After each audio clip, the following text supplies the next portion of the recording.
Paulo aos Romanos, está tão bom, né? Carta de Paulo aos Romanos,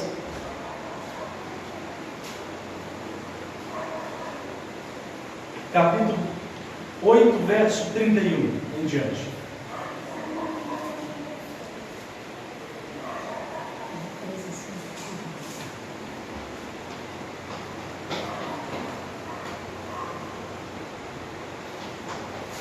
Amém? Acharam?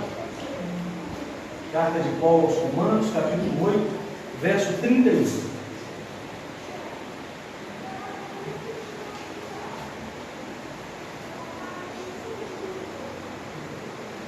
Assim nos diz a palavra do Senhor, irmãos. Que diremos, então, à vista dessas coisas? Se Deus é por nós, quem será contra nós? Aquele que não poupou o seu próprio filho, mas por todos nós o entregou. Será que não nos dará graciosamente com ele todas as coisas? Quem tentará acusação contra os eleitos de Deus? É Deus quem os justifica. Quem os condenará? É Cristo Jesus, que morreu, ou melhor, que ressuscitou, o qual está à direita de Deus e também intercede por nós. Quem nos separará do amor de Cristo? Será a tribulação, ou a angústia, ou a perseguição, ou a fome, ou a nudez, ou o perigo, ou a espada? Como está escrito: por amor de ti somos entregues à morte continuamente. Fomos considerados como ovelhas para o matadouro. Em todas essas coisas, porém, somos mais que vencedores por meio daquele que nos amou, Jesus. Porque eu estou bem certo de que nem morte, nem vida, nem anjos, nem principados, nem as coisas do presente, nem do porvir, nem os poderes, nem a altura, nem a profundidade, nem qualquer outra criatura poderá nos separar do amor de Deus em Cristo Jesus, nosso Salvador. Amém? Podemos nos assentar, irmãos.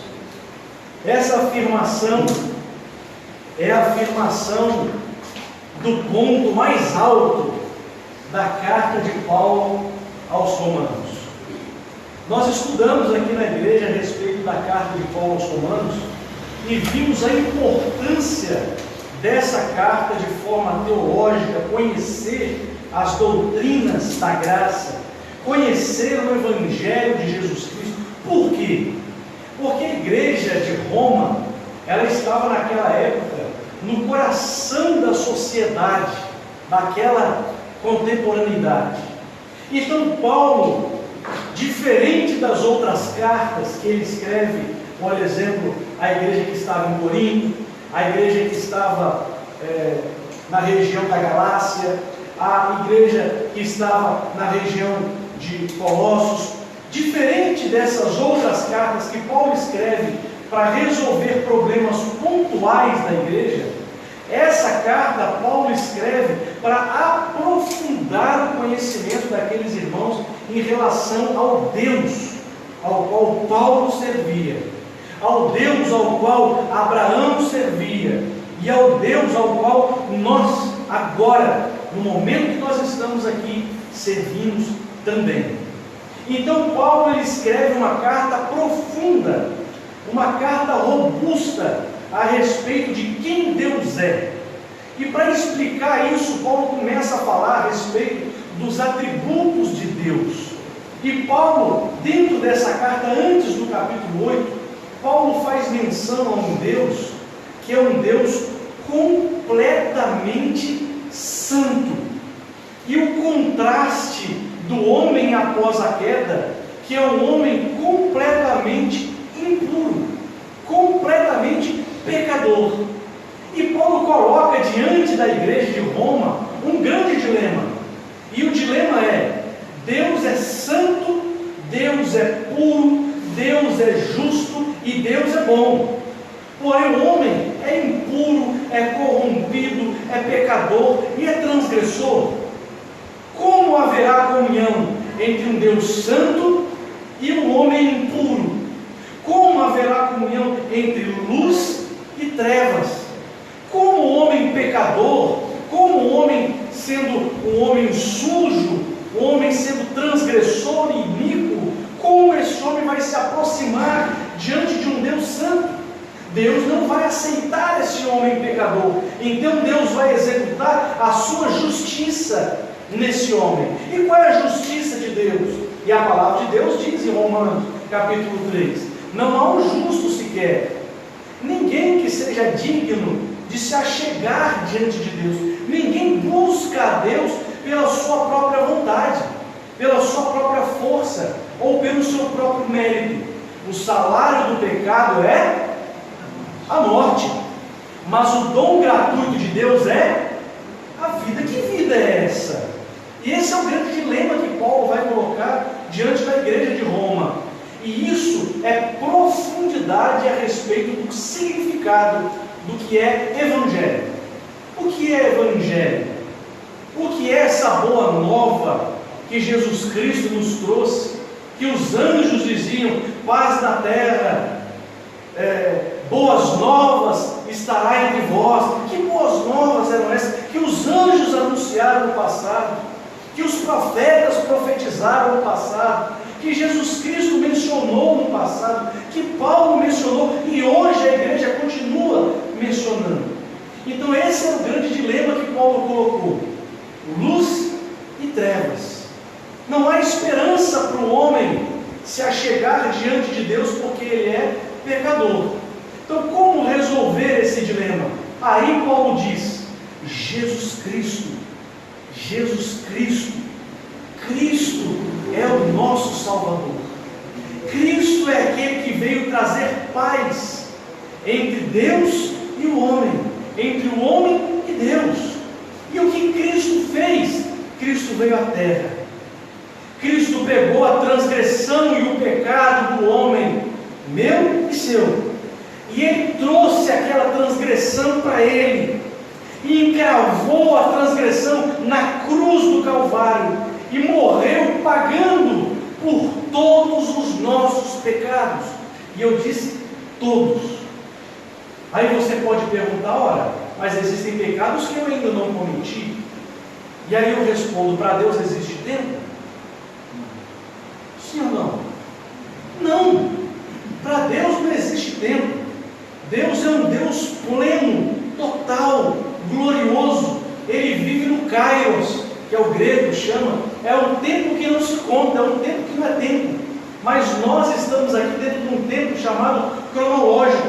Mas antes de começar todas as coisas, antes de terminar todo esse nosso tempo cronológico, Deus é o Alfa e Deus é o Ômega. De eternidade a eternidade Ele é Deus.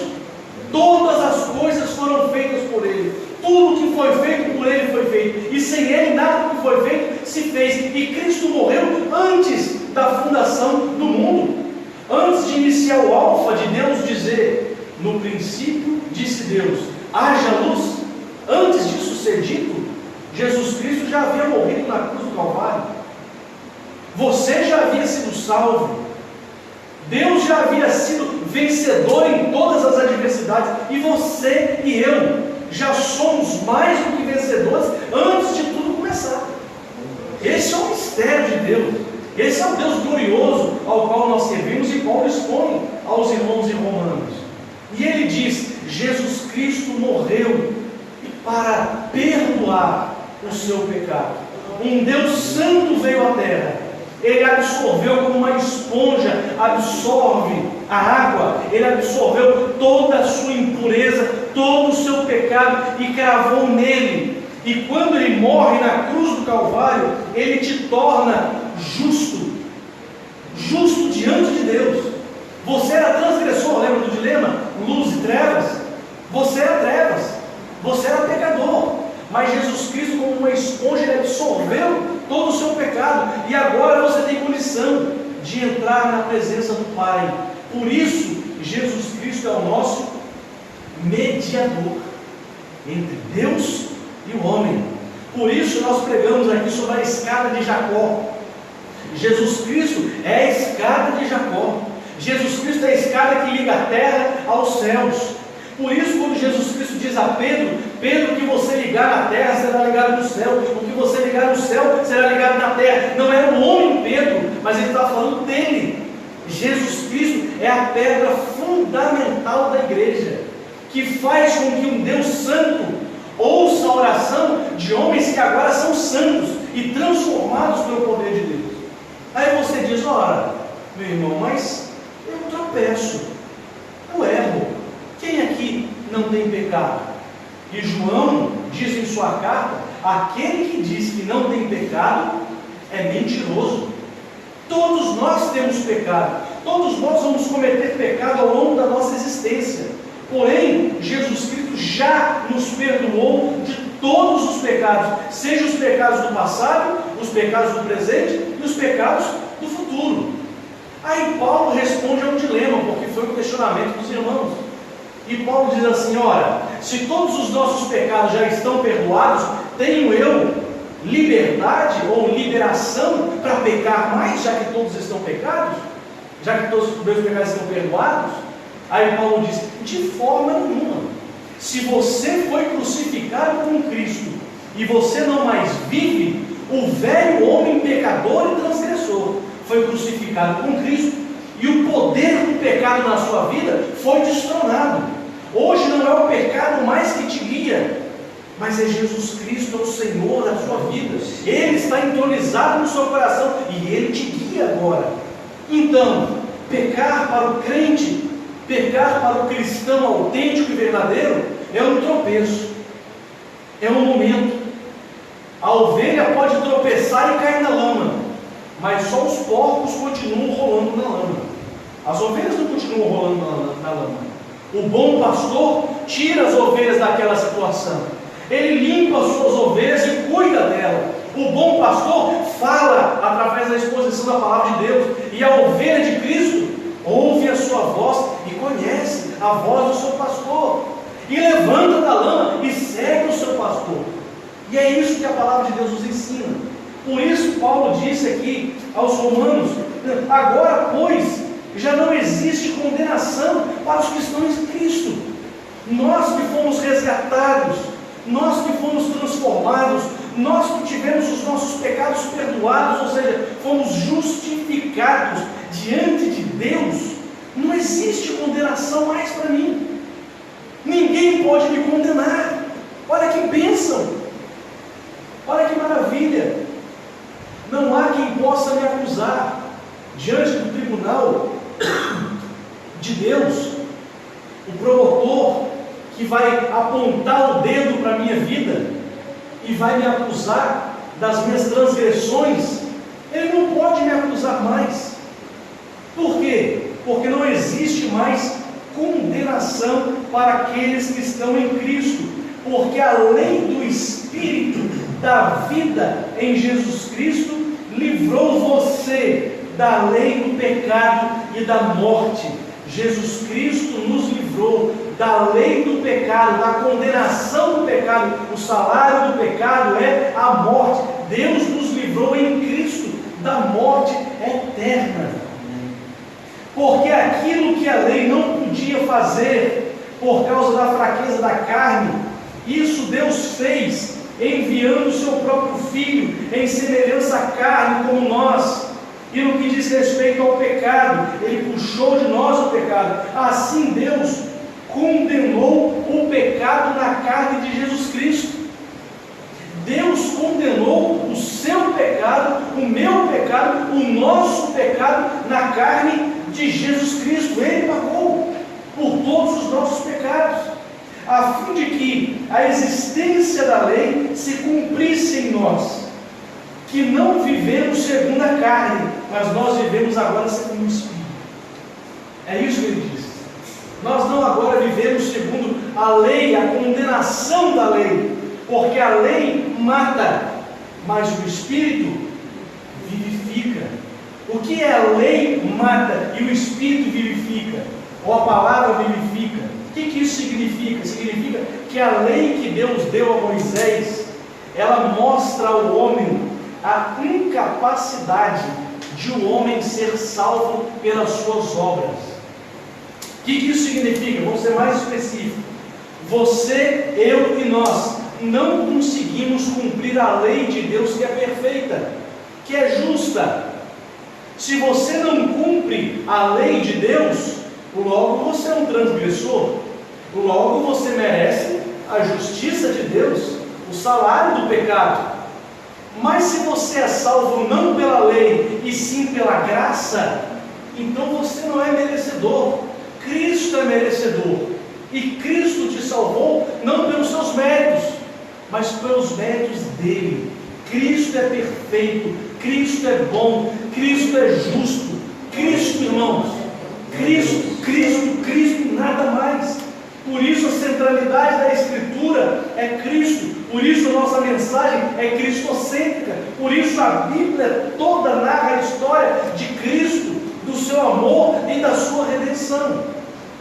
Então ele diz: os que vivem segundo a carne se inclinam para as coisas da carne, mas os que vivem segundo o Espírito se inclinam para as coisas do Espírito. Quem vive segundo a carne continua vivendo uma vida de carnalidade. Quem é sujo, suje-se mais, como diz a palavra de Deus em Apocalipse. Mas quem é santo, santifique-se mais. Quem é de Cristo, quem é transformado, quem é justificado, tem fome e sede da palavra de Deus, e busca em todos os seus dias ser agradável ao Deus que fez os céus e a terra, e busca ser semelhante à imagem de Cristo Jesus aqui na terra.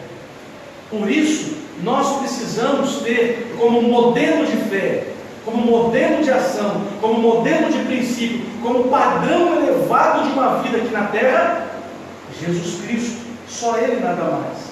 Então Paulo começa a entrar agora numa certeza e segurança de salvação. Se você não se inclina para a carne, se você se inclina para as coisas do Espírito, se você já se lançou aos pés da cruz, não é aos pés de uma igreja, não é aos pés de uma placa, não é aos pés de uma denominação ou de um CNPJ. A palavra de Deus diz aos pés de Cristo. Se você se lançou aos pés de Cristo, você confessou diante de Deus os seus pecados, se você verdadeiramente se arrependeu dos seus pecados e teve a sua vida transformada e foi justificado de uma vez por todas por Deus, então você, a partir de agora, pode até tropeçar, mas você se inclina para as coisas do Espírito e não mais para as coisas da carne. Então isso é para nós um momento de reflexão.